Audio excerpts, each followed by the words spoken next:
شلونكم اخوتي؟ ان شاء الله بخير. طبعا اتمنى هذا المقطع الفيديو يوصل لكل شيعة علي الموالين اللي باوروبا وخارج اوروبا.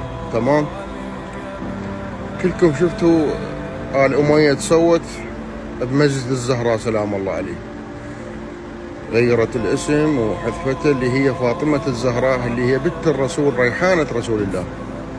المهم، فاكو شخص حاليا بالبصرة، وهذا الشخص راح احط لكم صورته. طبعا هذا الرجال والنعم من عده، هو كرس حياته كلها في خدمة محمد وآل بيت محمد. فهذا الشخص حاليا هو جاي يبني مسجد الزهراء و80 بيت للايتام الفقراء اللي هم ايتام محمد وآل محمد. تمام، اتمنى من عندكم الكل تساعدونه والكل تقومون له بالواجب، والكل لا حد يقصر ويا هذا الانسان. هذا انسان يحب محمد وآل محمد من اعماق قلبه وبصدق، وما عنده كل